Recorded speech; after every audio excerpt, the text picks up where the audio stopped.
Welcome to the Replacement Child Forum. I'm so pleased to have Judy Mandel and Rita Batard, the two co-founders with me of the Replacement Child Forum. And we are joined today by Sarah Vollmann, who has joined us as a board member. Welcome. And by Joanne O'Leary, who is an expert, has published many articles on pregnancy after a loss of a baby.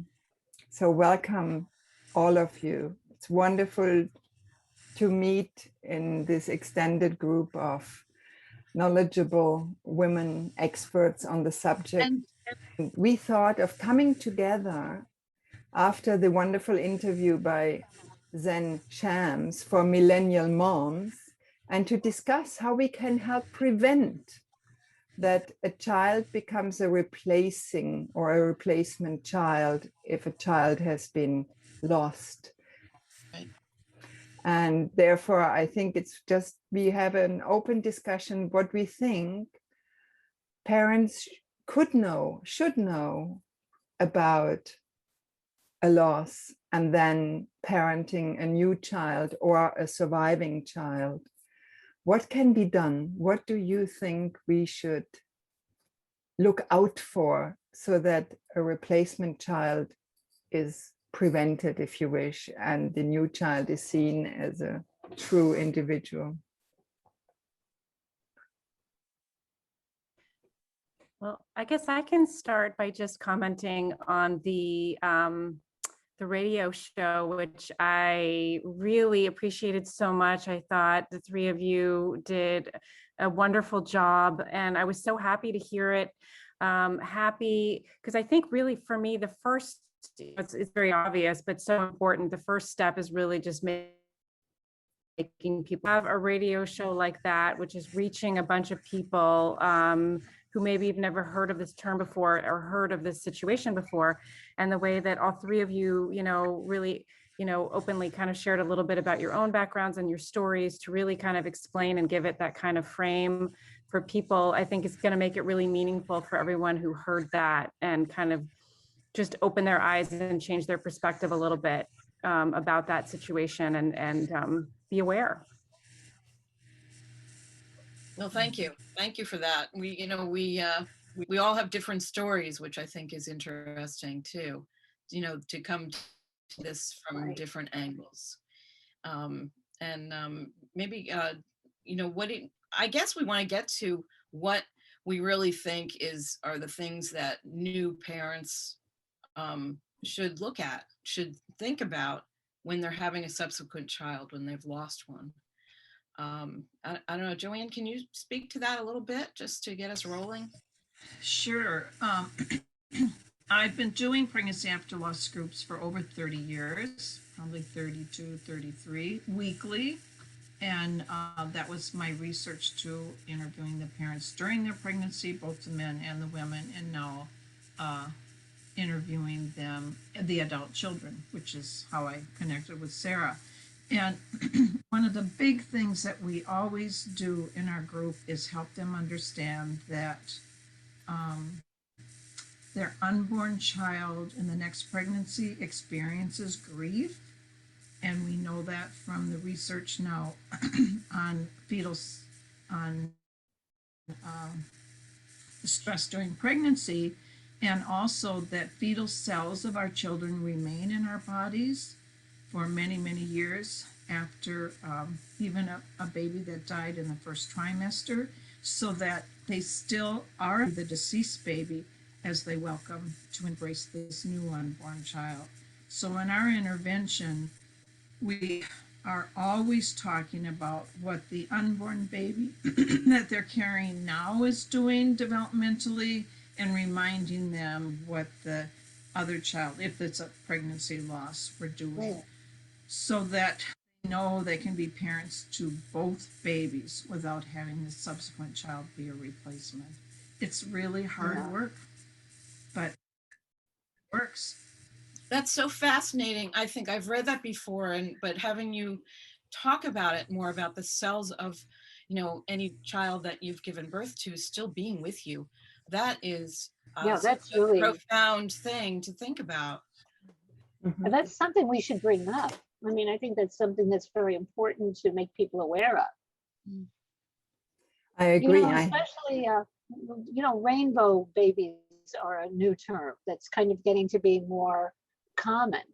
And what's good about it is there's support groups now for people who have had a pregnancy loss and then are pregnant again. Because, before recently, it was just like, you get on with it, that's it. Mhm. And the mother is sort of left hanging. Mhm. That's true. As I, all of our mothers were. yeah. Mm. Yeah. I think And grieving Rita, I'm gonna, is so important. The Oh. grieving is so important that the parent can express their loss and find words for their loss Right. and share and find support. I had one replacement child born after 3 spontaneous abortions, and she didn't want to live. And she said, I didn't ask to be born in that womb where 3 dead babies were before. It was very, very strong. And she had to find her way back to her own life, to her life force. Sarah, you wanted to say something. When you say, Christina, when you say spontaneous abortions, do you mean miscarriages? Yes, yes, Yes? Yeah. Sorry. yeah. Involuntary loss of Thanks. a Yeah, pregnancy. Sarah, I know you were about to say something before. Sarah. yeah, Rita, I was really glad you brought up the term rainbow babies. And I completely agree with you that I'm really happy that there's this new level of awareness. But I'm going to go out on a limb a little bit and just share that I have some qualms about that term. Like, I think it's really great that there's more awareness, but the term itself, I feel is problematic, because I feel like it's merging the identity of this new person with this loss of the other baby. And what we're trying to do, like what Joanne is saying a little bit in her work, is trying to separate it. So your identity becomes being a rainbow baby. I think when you're born after, ideally, you just want to be a baby, right? You're another baby that your parents love, and they had this other baby, but you don't have to be a baby that's so entwined with this loss. And I feel like that term does that a little bit to me, and that worries me a little bit when I hear that term. And I mean, it's a nice term, right? Everyone loves rainbows, everyone loves babies. It's an attractive term, but Christina and I were chatting about it, and we were thinking about, like, where did it come from? Like the Yeah, I don't sunshine and the know. rain combined that made the rainbow. But Well, I think this so. I person think wants it's like the rainbow after the storm. I guess it's been around for a little while, but I'm hearing it more and more. It's like replacement child. It's not a term I would have used either. But, yeah, exactly. It's an and interesting now there's choice. like groups for it that come together, and blogs about it and everything. So that's, I agree with you that there could be a better term. It's hard to find terms for all these things, it really is. But I think the important thing is there's a movement for women who have had a loss and who are about to have another child. And of course, they're still strung out. They're very afraid, they have PTSD. Right. There's a lot of challenges that go with it. So it's sort of under an umbrella of a name that feels hopeful. And I think that's where this came from. I'm not sure exactly who came up with it. Wasn't me. Yep. I agree with Sarah. I do not like that term at all, partly because we've had losses in the subsequent pregnancy group. So what does that mean?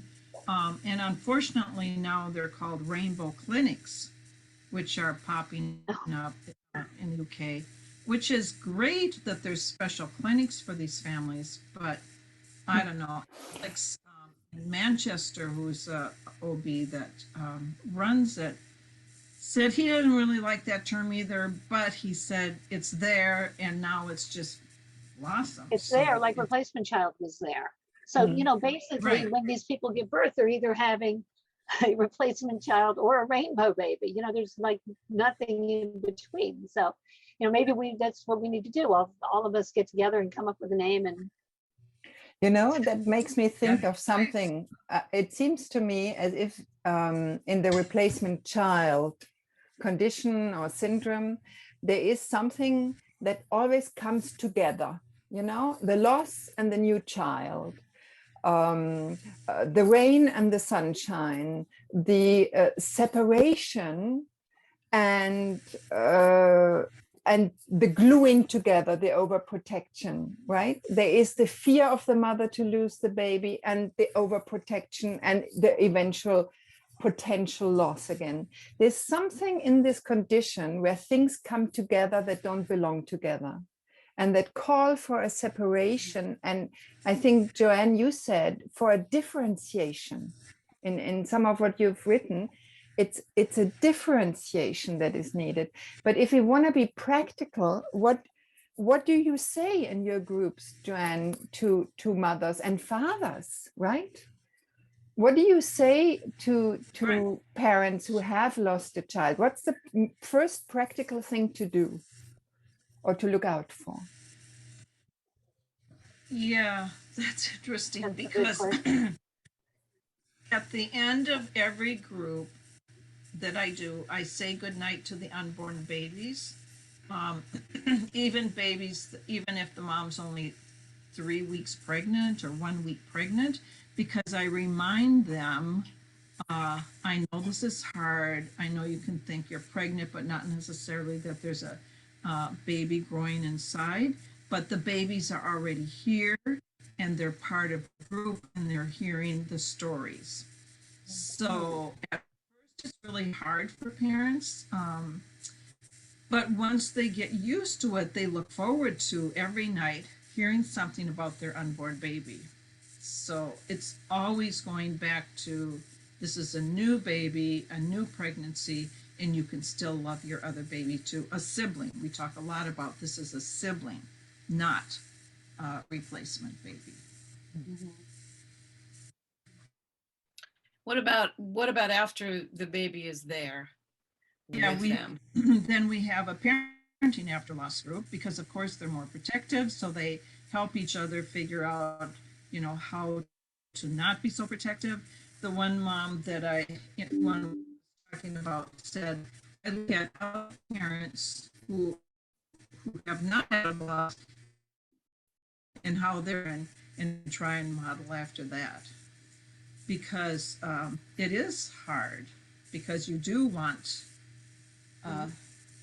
you just want to keep them so protected and you know you can't do that. But that goes back to talking about the development again and trusting that your baby's going to lead you into knowing I'm healthy now, I'm healthy now.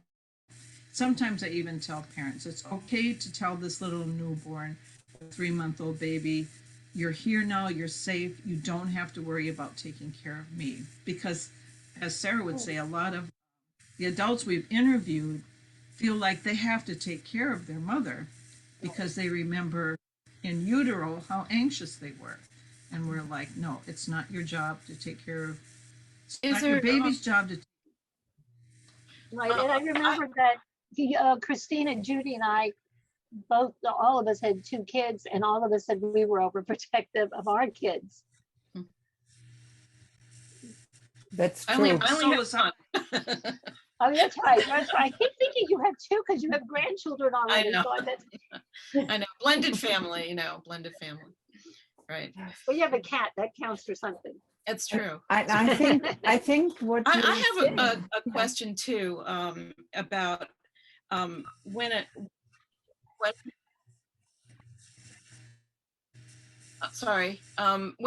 my question was, Joanne, when you're talking to the young mothers who, you know, have a subsequent child, I always think of when my mother had me, and that I reminded her of how her first baby was, you know, very similar in, you know, well, this is just how, you know, my first daughter reacted, and it brings up, I think, immediate memories. And I wonder if you address that with the parents at all. I imagined for my mother, in my book, I imagined for my mother that it was very difficult for her. Even nursing, and you know, she does it just like my first daughter and that kind of thing. Yeah, but it still goes back to always saying that's because they're siblings. I mean, I remember another mom saying to this mom that was afraid she was having another boy, and what if this baby looked like his brother? And she just said to her, "Of course he will. They're siblings." So constantly in instance, Well, I think that's reminding great. them they're I think siblings. that's a wonderful way to handle it Mm. too.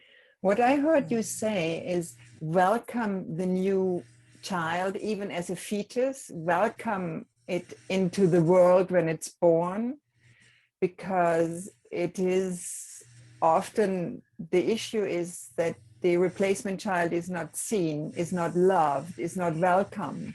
So the message is welcome, right?